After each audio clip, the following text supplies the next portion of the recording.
దీనికి ఆచుడు దీనికి గురువు చంద్రబాబు నాయుడు. చంద్రబాబు నాయుడు చెప్పిన లెక్కల బిజినెస్ వచ్చేది ఉంటే, ఎంఓఏలు సక్సెస్ అయ్యేది ఉంటే ఆంధ్రప్రదేశ్లో ఈ పాటికి 20 లక్షల కోట్లు వచ్చి ఉండాలి. ఆయన ఫస్ట్ టైం అలా సీఎం ఉన్నప్పుడు ఆ ఊళ్ళో పెట్టే కదా, వైజాగ్లో, అమరావతిలో కదా, వైజాగ్లో పెట్టిండు. వైజాగ్లో ఎవరు వెళ్ళి ఎంఓఏలు చేసిన వాళ్ళంటే వంట మనుషులు అని చెప్పిండ్రు. ఆ స్టార్ హోటల్లో బయట వంట మనుషులు, వాడు ఎవడ సప్లై చేసేటోళ్ళు, వాడు వచ్చి కూర్చోపోయి సంతకం పెట్టే పెట్టిండు వాడు పాపం. అవునా అంటే పాపులర్ అయింది అది. ఇప్పుడు మరి ఎక్కడ ఆ పెట్టుబడులన్నీ ఎక్కడ చెప్పండి. ఆఖరికి 10,000 కోట్లు అన్న రావాలి. 15 లక్షల కోట్లు, 6 లక్షల కోట్లు, 8 లక్షల కోట్లు.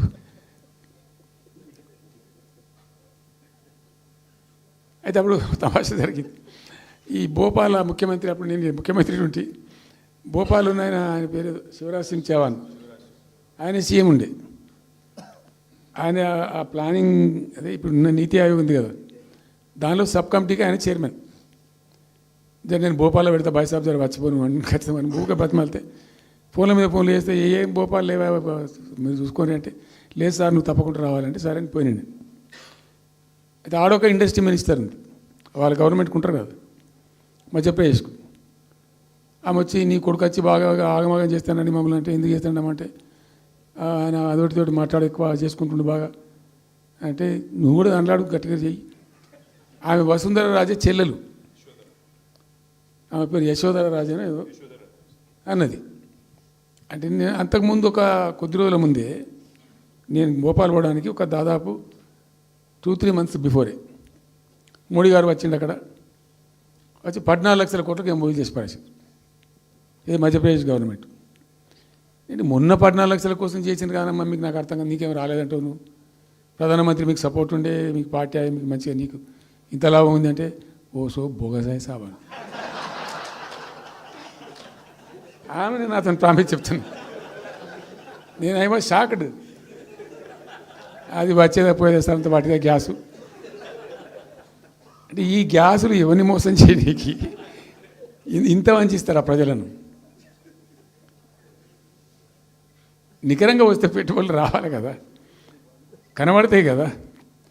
ఆ పెట్టుబడులు వస్తే లాభాలు జరుగుతాయి, ఉద్యోగాలు వస్తాయి, ఫ్యాక్టరీలు వస్తాయి, అడిషనల్ ఇన్కమ్ జనరేట్ అవుతుంది, స్టేట్ గవర్నమెంట్కి జిఎస్టీ పెరుగుతుంది. ఏం లేదు, వాటిదే గ్యాస్. మొన్న వీలైతే చెప్పి 5 లక్షల, నువ్వు కొంచెం తగ్గించి చెప్తున్నావు. నేను పేపర్లో చూసింది 575.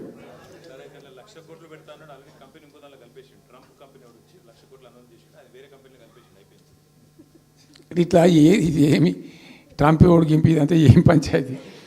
ఇట్లా ఇట్లా ఈ మోసాలు చేసి ప్రజలను ఎంతకాలం పంచిస్తారు? రియల్గా కాంక్రీట్ టర్మ్స్లో రియల్గా రావాలి, కృషి చేస్తే నిజంగా తండ్రాడాలి.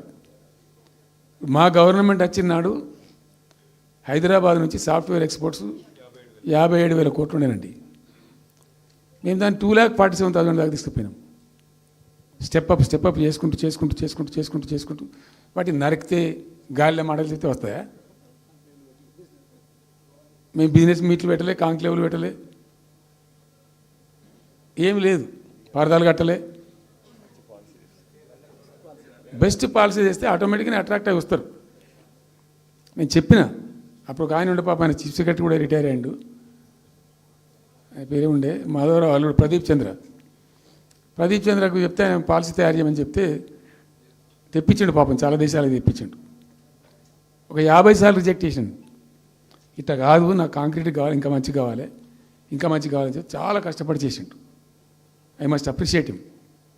The best policy was brought in. తెచ్చిన తర్వాత కూడా ఎట్లుంటుందంటే, ఒక కంపెనీ వాడు వచ్చిండు, ఫాక్స్కాన్, ఆ మహారాష్ట్రలో కొట్టుకుపోయింది. ఫాక్స్కాన్ అనే కంపెనీ చాలా పెద్ద కంపెనీ వాస్తవానికి. ఇదేవి తయారు చేస్తారు, సెల్ ఫోన్లు, ఇవన్నీ ఎలక్ట్రానిక్స్లో ఉన్నాడు. చాలామంది ఉమెన్కి ఎంప్లాయ్మెంట్ దొరుకుతుంది దాంట్లో, 1000 మందికి. సరే వస్తే మనకు